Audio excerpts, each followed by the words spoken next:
welcome to my channel, and today we are filming my August wrap up. Okay, first of all, if you are new here, welcome. So every single month we get together to do a wrap up using my bingo board. Basically every bingo we get, we earn points towards getting to buy books. Usually I end up purchasing more books than I actually have points for, and we're gonna try to stop doing that this year, or with this new bingo board, which is another announcement I have to make. We're gonna try to stop doing that because obviously the whole point of this is to get me to limit my book buying. If you watched last month's vlog though, you will know that we completely blacked out the board, meaning we have a brand new board this time. I am going to go through all of the squares.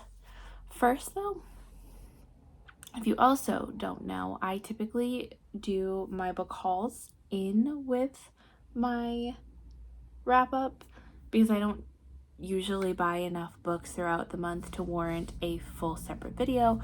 And then like even if I collect the books and like to the point where I can film a whole book haul, I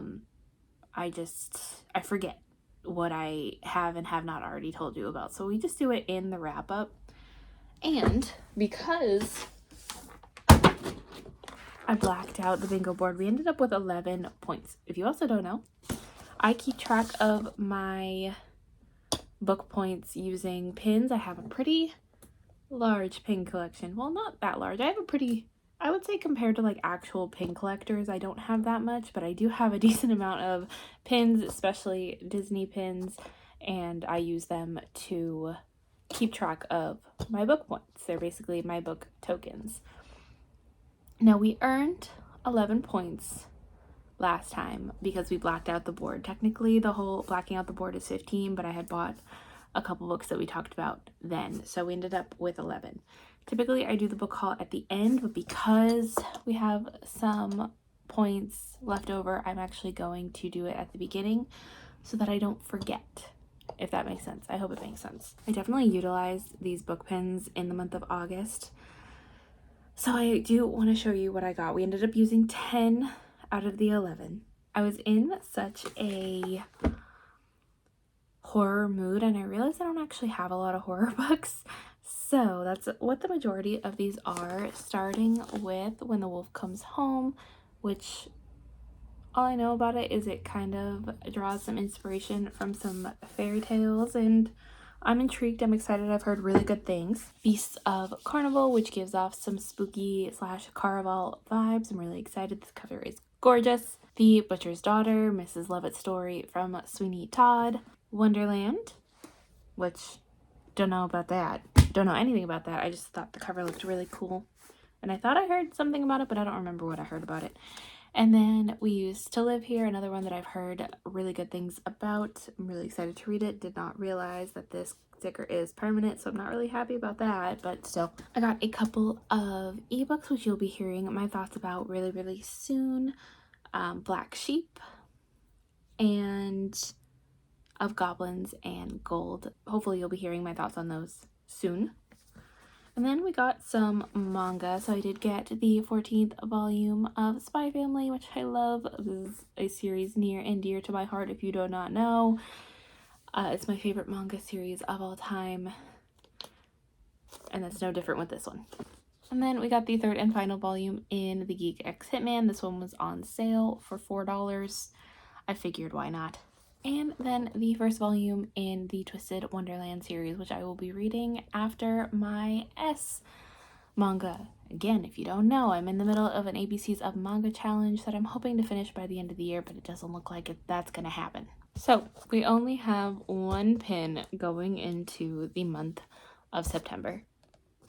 So hopefully we got a few more with this new bingo board. Now let's go over the squares. I know we're gonna take a second to actually get to the wrap up this time because there's so many things that I want to talk to you about. But some of these are rolling over. I don't know if you can really read my chicken scratch handwriting. Usually I write a lot neater than this, but for these videos I just don't show off my handwriting for some reason. But Some of these are rolling over, some of these are brand new, and then if you don't know, this last section is always for non-bookish prompts. So they're not all bookish, but most of them are.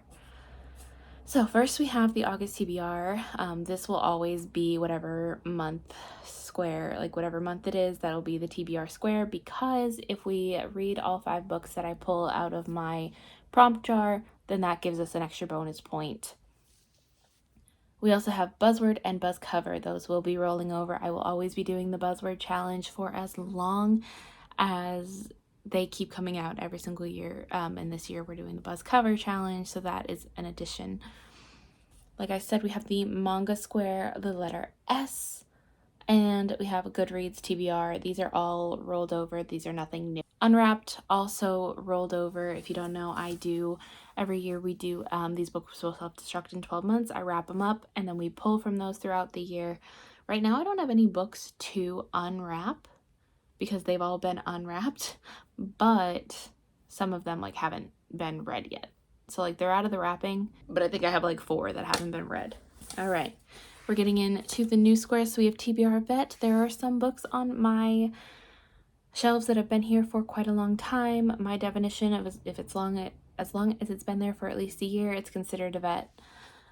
We have recent purchase. So any book that I purchased recently within the last month will be added to that square. I'm also going to count like recent books that I've acquired, because sometimes I get books that I didn't necessarily purchase. Either they were gifted or like I found them in a little free library or whatever. We have Talia Hibbert. So this is an author name. I am going to try, I really want to try to get into new authors or like repeat authors that I love and find some new favorite authors, like auto-buy authors. Talia Hibbert is already one of those because they wrote one of my favorite romance series, the Brown Sisters trilogy. So I want to start reading more from her books and more of their backlist. So that's what that square is. And this square will be rotating every time I finish like a backlist author. So right now it's Talia Hibbert. Next time it could be Brandon Sanderson or like T. Kingfisher or any of the things. A wheel pick, I'm going to put all of the books that I own onto a wheel. I'm going to spin the wheel and whatever one I get is the one that we are going to be reading that month. Series is recurring. Reread is also reoccurring. Free space literally can be anything. It doesn't even have to be crossed off. Underhyped, a book that I have not heard a lot of people talking about. Maybe I heard 1 or 2 people talking about. Maybe I heard of it from outside of YouTube, but like I haven't really heard anybody actually talking about it. Like maybe it was just on a list or whatever. Seasonal TBR. Every season I try to put out like an overall TBR, and this has to be a book that's on that TBR. Otherwise, I don't get to all of them. Currently reading. I keep all of the books that I start on my currently reading shelf on Goodreads, and it starts to pile up. Right now, we're at over 30 books, so I want to start getting that down before the end of the year, hence the square. A BIPOC representation. I want to start reading more diversely, including LGBTQ representation. We need some more diverse reading on this channel. Anthology. I also want to start reading more anthologies. This is also a repeat square, but I always forget to actually read the books for it. I like the idea of anthologies. I very rarely enjoy them all the way through. I'm the type of person that I find it really hard to get into a book at the beginning of the story. It takes me a minute to actually get into it. So when you have a whole book of stories that are not connected and like each one is a new beginning, yeah. But I do want to read more of them. And then a 2025 release. I have so many backlist books that I sometimes forget to read new books. And then we're getting into the non-bookish squares. I have self-date, where I take myself on a date, whether that be doing something at home by myself or like going out to like a coffee shop or something. A video game, I do love to play video games, but I rarely ever finish them.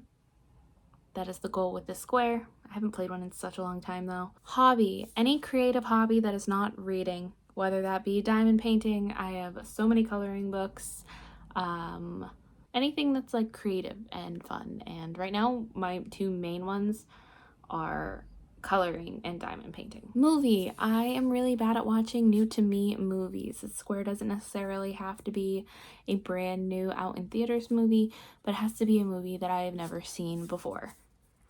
And then show, this used to be anime.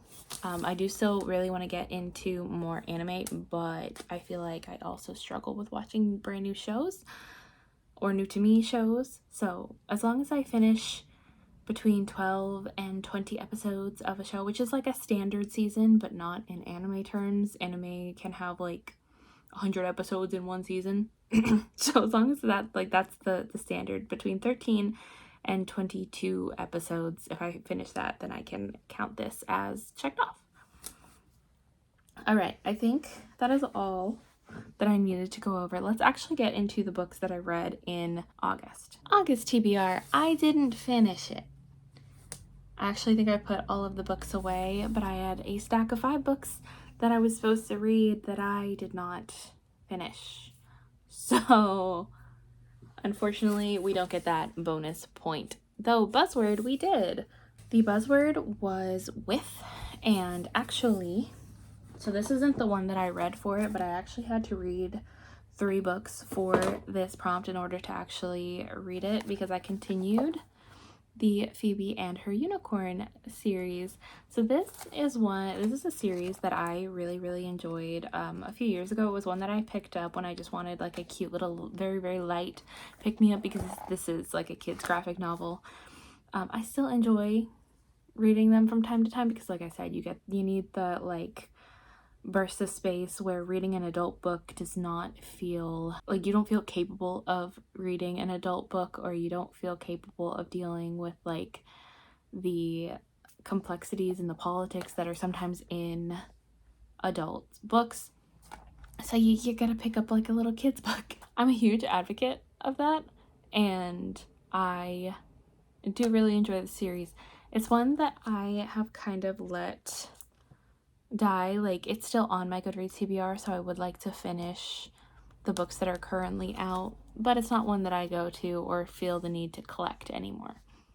So I did get the next 3 on, like, I borrowed them from my library, and I read them all in order to read Camping with Unicorns, which is what I counted for this prompt. Again, I think this series is so great and fun when you need something light and fluffy and just something to get through that is not too heavy.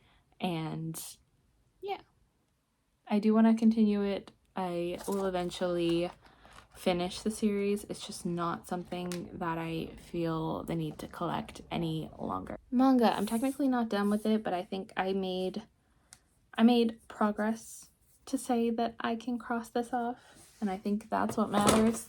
But I did start, this is volume 14, but I read a few volumes in Snow White with the red hair. This follows our main character, who was born with red hair, like bright red, cherry apple red hair, and everybody loves her for it. Like, this is her 1-star quality, and it catches the attention of the kingdom's prince, who wants her to be his concubine, and she says, no, thanks for the offer, but I'm actually gonna go. And she decides to skip town.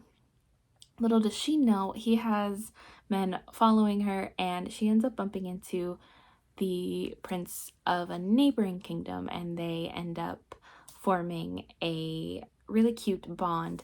As of right now, they're not dating, but like, it's like edging on romance, but like, they're friends, and like, there's so many reasons why they can't be together, and I think it's really cute. I do want to continue on and see where it goes. I am just a little nervous on how, with the way that it's going, how they're going to turn this into a 25 volume manga that I think is, I actually don't know if it's still producing volumes. Either way, I have to make more time for it. I was planning on reading like 1 volume each day, but it's already the 7th of the month, and I actually have not done that, so I do need to catch up. And the Goodreads TBR, we have a couple of books to talk about for this one, starting with Lightfall. This one I got from my library, including the next few. I actually don't think I have very many to actually hold up and show you, but we have Lightfall, The Girl in the Goldarian, which is a graphic novel. We follow this young girl who was adopted, and she was adopted by this pig wizard who is slowly starting to lose his memories, or like he forgets things really easily. And one day she comes home from doing her chores and he is missing. There's also another character who actually she bumps into while she's doing her chores, and he was actually looking for her grandfather as well. And now they're both on a mission to try to find him. He actually left a note saying, there's something that I completely forgot, I have to go check on it. And she's starting to discover secrets that he has kept from her, whether on purpose or because of his failing memory. We're not entirely sure yet. But then all through it, we get little sections following what we're assuming is the villain, who like we don't get any information from. It's literally just like a page with this creep, dark, ominous like feeling towards it, and I really enjoyed it so much I added the next 2 onto the Goodreads TBR, which if you've been here for a minute, you know we're trying not to do that. And then we finished a series with, I forgot to do stats again. Next time, it's fine. And then we did the Grimm's Guide, which is the very last book I needed to finish the Sisters Grimm series. This is technically a side book, so I have already finished the series, but I did want to read, I want to read all of the side books and novellas and everything for a series that I really love. And this happened to be one of those side books that I said I wanted to finish before counting as finished. The Sisters Grimm follows, actually I'll show you what the first book looks like. The Sisters Grimm follows Sabrina and Daphne, and their parents have gone missing. They have no idea what happened to them. They just one day went out for a drive and never came back, and their car was discovered with a red handprint on their front window.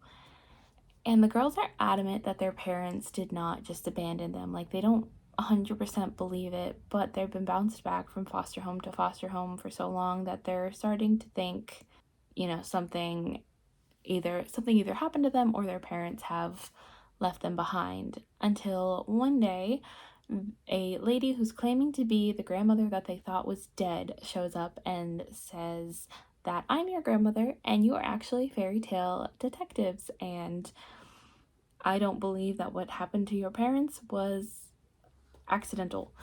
So they are kind of thrown into this whole magical world where they have no idea what's going on, but I probably said a little too much there.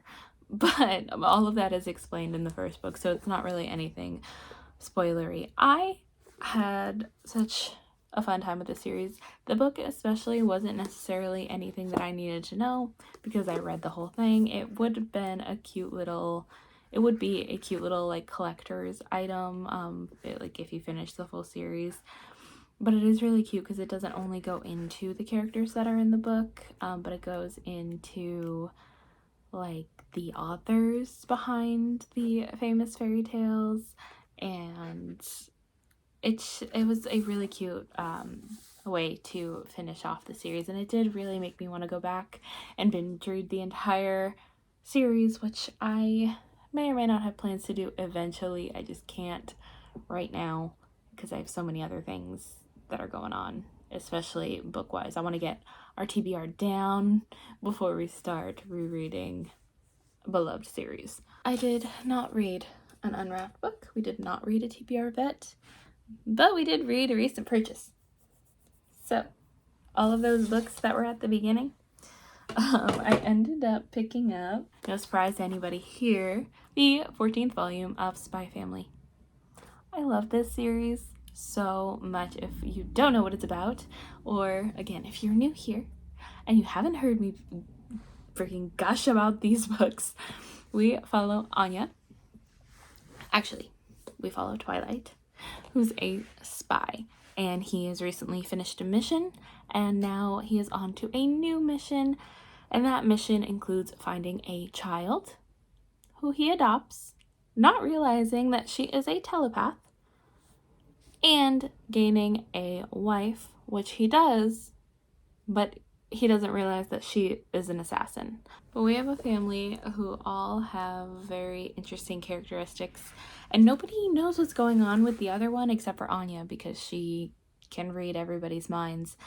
And I love this series so much. This one I don't think I enjoyed as much as everything else. It was definitely more of a filler book, and we did get more information on him than the actual family, but still I did enjoy this, and I do have a feeling that we're going to get more of his backstory in the next one, at least just the way that it ended off. That's what it seemed like, and I cannot wait for the next one. I am glad I don't have to wait like a whole year for it. I think it's coming out in December, I believe, so not too much longer, but I would love to continue on with the series. And Benson and I are watching the anime, which like has how you know I love something is when I want to share it with my partner, who I love very, very much. And for the Talia Hibbert Square, I ended up picking up the one YA book that she wrote, Highly Suspicious and Unfairly Cute. And we all know me and YA, and it's not my favorite age range to read. I will pick it up occasionally, but it's not something that I actively seek out. Typically, I prefer adult romances, especially. But this one I thought was really cute. I actually really enjoyed it. We follow our two main characters, and they used to be childhood friends. They grew up together. Their parents are best friends, but that all changed when they got to high school, and Bradley ended up making some new friends and joining the football team or the soccer team, depending on what you want to call it. And they both there's a bit of miscommunication in here. If you don't like miscommunication, you probably aren't going to enjoy this, because she thinks that he left her behind for those friends, and he thinks that she shut him out because he was trying to make new friends. It's all like, yeah, so it is a little juvenile in that aspect, because there really is no communication, but it was really, really cute. It was great seeing them just form their friendship back together and slowly start to develop a romance. And I did really, really enjoy this very, very much, but nothing compared to the Brown Sisters series. If I'm being honest, the Brown Sisters series holds such a special place in my heart, especially the last book, that it doesn't hold a candle. I am really excited to read more from Talia Hibbert, though. It'll be a great time. Wheel pick. I spun the wheel. I didn't read the book that I got, though. And I did not read any more in the series that I'm in the middle of, the Limoncello series, which I was supposed to finish last month. Reread. I didn't do a reread, which stinks, because the reread that I pulled was a graphic novel that I easily could have done. But we have 2 free picks. So starting off, we had For Your Own Good, which follows a teacher, and he's kind of a psychopath. And he starts poisoning people in his school, and some people start slowly dying. So we're in his head, and then we are in like a couple of other teachers' heads and a couple of students' heads. And I was listening to the audiobook, so it did get a little confusing at first as to which perspective we were in, because like it didn't start off by saying At least I don't think it did. Like, it didn't start off by saying, like, whose POV it was. Actually, it might have, but sometimes with audiobooks, like, it'll cut out, like, the first, like, they won't say the first, like, word or two. So, like, it'll say chapter, but, and then sometimes you can't really hear it. So they might have said, like, whose perspective it was, but I didn't hear that because the audiobook. But I thought this one was all right. I did have a decent time with it. I wouldn't say it was really twisty or turny. Like, there weren't any plot twists that I was super like by, because like I said, we're in the head of the person that we know is doing these things. So it wasn't necessarily anything to write home about.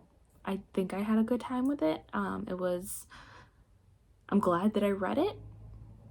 Especially with, like, the mood that I was in. I was starting to get into the mood for some horror thrillers. It just wasn't the best that I've ever read, but I'm glad that I read it.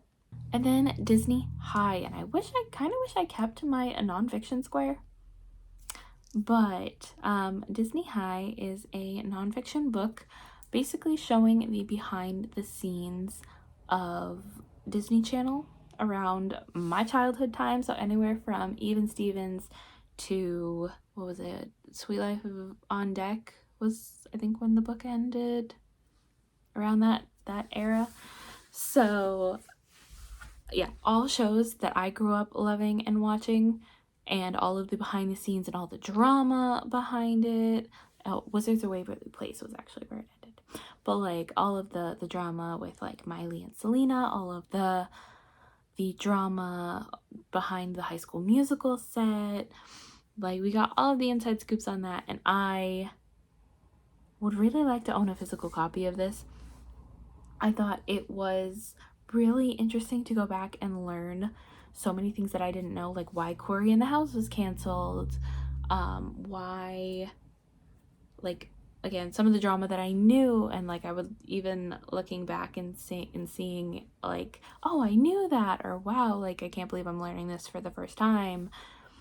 And I don't know, it was a really fun thing to look at. There was, of course, some heartbreaking stories behind it, though, so I don't necessarily want to say, like, it's a fun read, but I think it's an interesting read, especially, like, going back and watching it or reading it as an adult and thinking, like, of all of the things that, like, I'm just sitting here watching a person on a screen and, you know, idolizing them and not realizing what's going on in the background. And it is definitely tough in that aspect, because, like, you never want your childhood, I don't want to say, like, heroes, but, like, some people do think of celebrities as heroes, so, like, it is tough, like, seeing the people that, like, you grew up watching and knowing that there were some rough goings on behind the scenes. And it's just, like, I will say I do have some thoughts, though, because, like, there are so many strict rules on Disney Channel, but, like, they only seem to apply to, like, the stars. Like, the fact that I'm gonna go on a little bit of a tangent. Like, the fact that if a star, you know, makes a mistake, like Vanessa Hudgens made, it's a possibility that their career will be ruined, but then they let a certain person on the set of Sweet Life of Zack and Cody without doing a proper background check, and that was deemed okay until, of course, people found out, and then it wasn't. I've got a lot of thoughts, so if anybody's read this and wants to discuss, let me know. Underhyped. So these are ones that maybe they were hyped up, but I just haven't heard a lot of people talking about them. So I did want to talk about them in this one. Most of these you will have already seen me talk about in the Read It or Delete It that was already uploaded. So, like, if I'm just repeating things. But I'll talk about, first of all, there's 3. So the Cock Down the Block, is the first one, and this was a romance book following two childhood best friends. He is obsessed with her. He loves her. He would love to be the one to worship her. And he or she does not think that he could ever be interested in her, even though he asked her out a couple of years ago and she told him no. Well, again, this is where the miscommunication trope comes in, because she does not remember him ever asking her out. And he is pretty much taking it as, okay, like, we're on friend terms, but I do really want to show her that I can be the perfect guy for her, which he gets the opportunity to do when she tells the mean girls that are running her high school or college reunion, one of the two, that she is dating him. He's a famous football player, and so Trixie decides to say, oh, like, he's my boyfriend, because they were all cuddled up together at like this red carpet show that he took her to as friends. So she asks him if he would be willing to fake date her to make the mean girls shut the fuck up. And he agrees because he really wants to show her that he can be the best boyfriend ever. And thus starts their romance journey. It is spicy. It is very spicy. It's pretty much like page 1 spicy.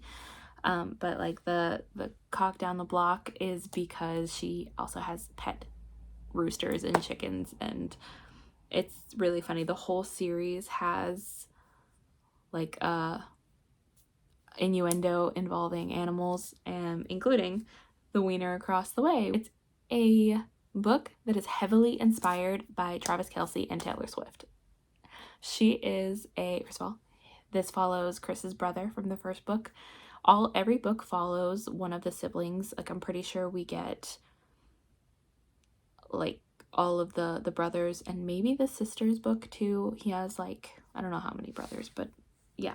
But this follows Chris's brother, and who is also a football player, and Kelsey, who is a pop star, and her publicist wants them to get together in like a fake dating situation. He doesn't want to do that. He wants to date her for real. And pretty much like the publicists get them together, and they, go on all these dates and everything, and it's just like a really, really funny and cute book. These books, both of these books, and that's why I'm talking about them together and like not really giving like one preferred over the other. Both of these books, they're good. Like, I will say, they're like solid 3-star books. These are not the best books ever written. Like, don't go into this thinking this is the best piece of literature. I just like them because they are a cute pick-me-up, and they, like, you don't need to take them too seriously. I am of the mind that not every book needs to be a masterpiece.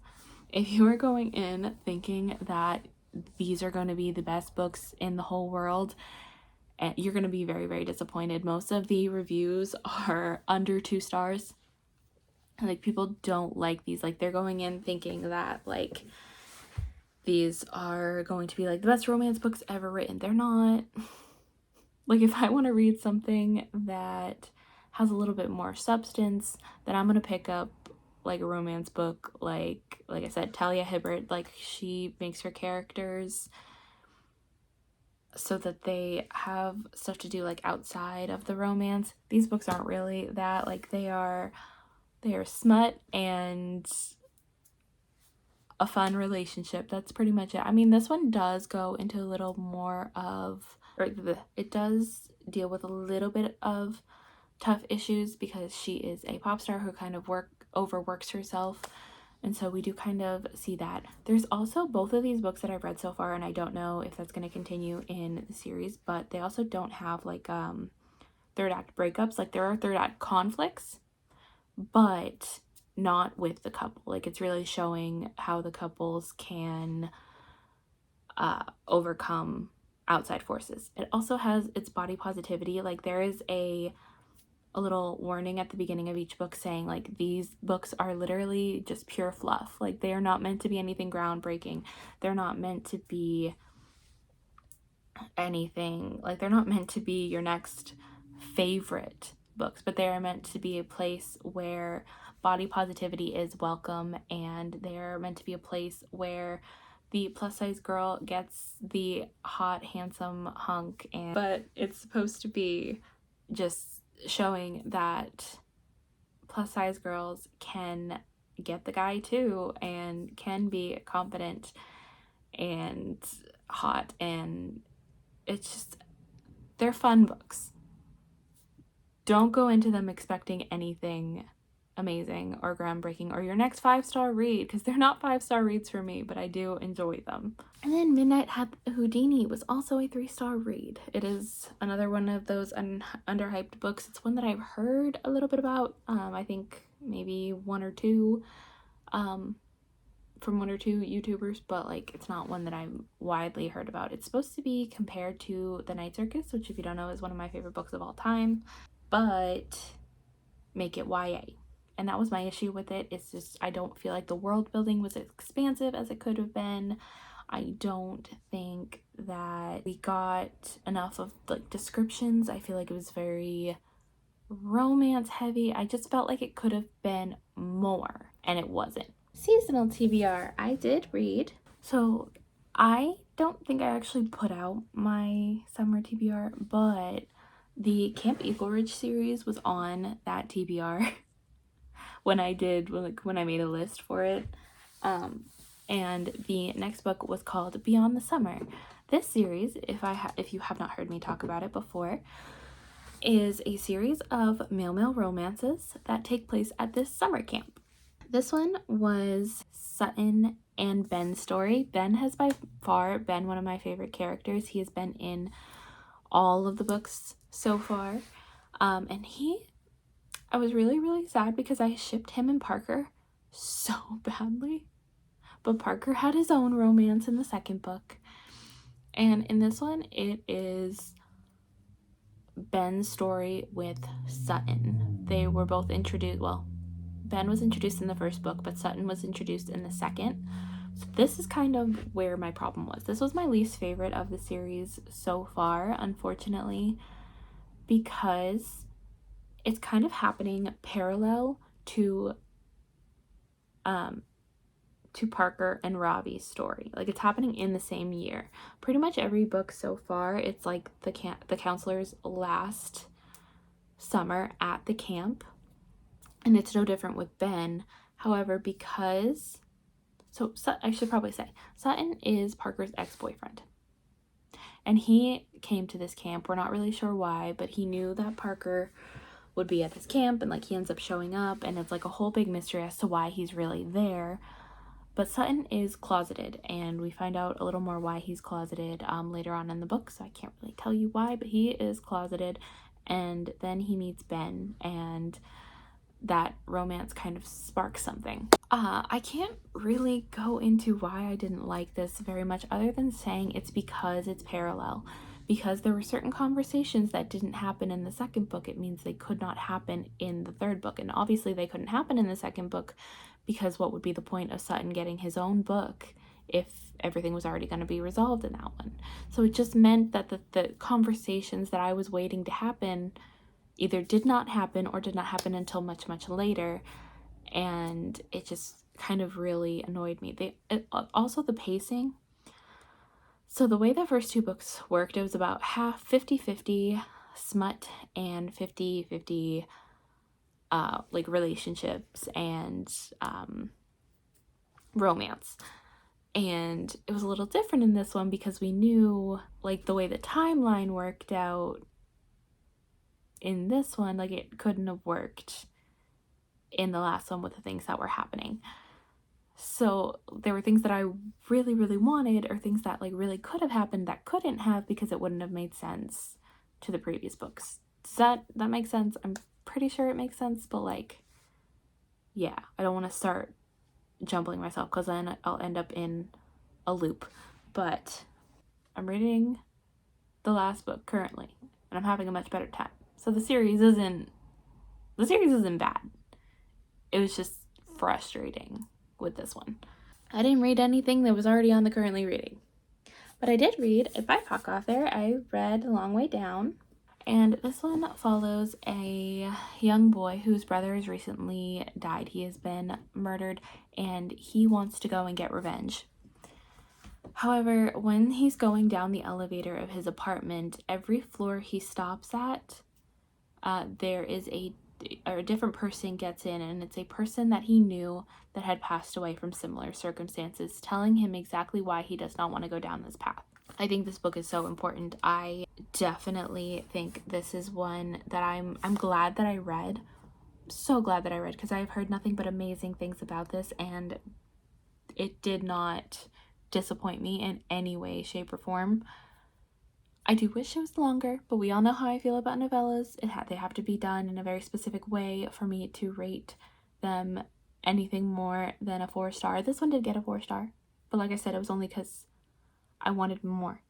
And it's nothing against the book at all, it's just my preference. LGBTQ plus, obviously I did read Beyond the Summer, but I don't count one book for multiple squares, because then it would just be too easy.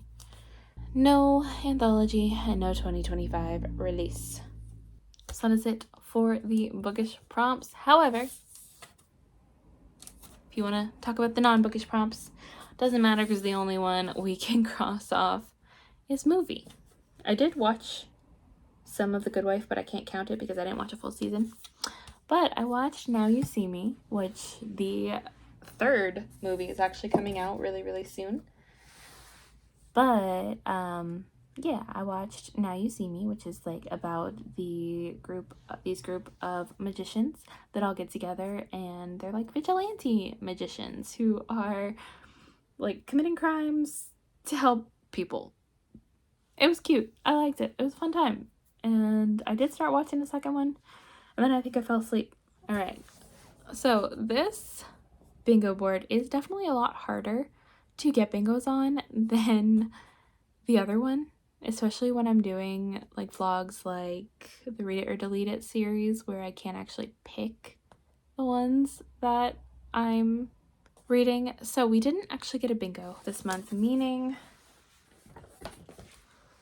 I can only buy one book still. I can't add anything to this. We're only going to buy one book. That is fine. I actually don't think I've bought anything yet, and I don't think I need to buy anything right now. Did you read any of these books? Let me know down in the comments. Let me know what you thought of them. If you completely disagree with me, let me know that too, because I do like to have a nice, respectful debate. If you want to leave something in the comments, but you don't necessarily have anything to tell me, leave a rooster emoji for the cock down the block. And let me know if there are any books that would fit any of these squares that you think I should pick up.